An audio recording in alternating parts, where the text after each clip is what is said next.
ஹஹ Shankar Jai Jaishankar subscribe பண்ணுங்க. ஸ்ரீ மகாபெரிவா திருவடிகள் சரணம். நம்மளுடைய மகாபெரிவா துணை சேனலை தொடர்ந்து ஃபாலோ பண்ணிகிட்ருக்க அத்தனை பேருக்குமே மிகப்பெரிய நன்றிங்க.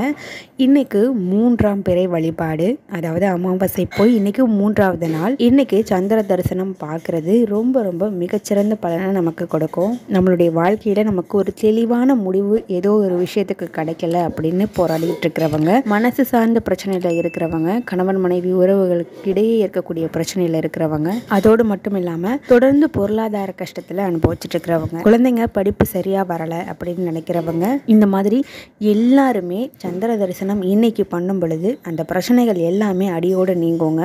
3ஆம் பிறை சந்திர தரிசனம் பண்ணுறவங்க தலையில் சந்திர பகவானை சூடிட்டு இருக்கக்கூடிய சிவபெருமானையே பார்க்குறதுக்கு சமம் அப்படின்னு சொல்லப்படுதுங்க.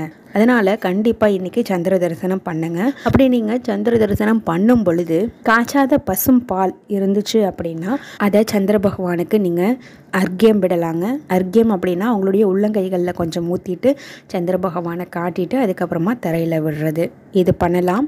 அடுத்தபடியாக உங்களுடைய உள்ளங்கைகளில் தங்க ஆபரணம் ஏதாவது இருந்துச்சு அப்படின்னா அதை உங்களுடைய கைகளில் வச்சுக்கிட்டு நீங்கள் சந்திர தரிசனம் பண்ணலாம். உங்களுக்கு அதிகமாக ஆபரணம் சேரக்கூடிய அமைப்பு ஏற்படும். குண்டுமணி தங்கமாக இருந்தாலும் பரவாயில்லைங்க.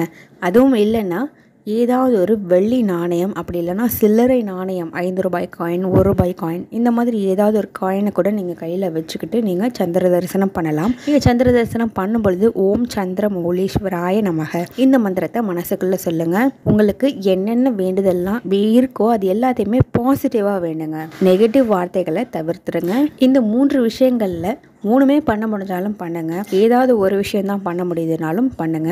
இந்த நாணயத்தையும் தங்கத்தையும் உங்களுடைய நகைப்பெட்டி இல்லை பணப்பெட்டியில் வச்சுடுங்க. அதை செலவு பண்ணாதீங்க. ஹர ஹர சங்கர ஜெய் ஜெய் சங்கர.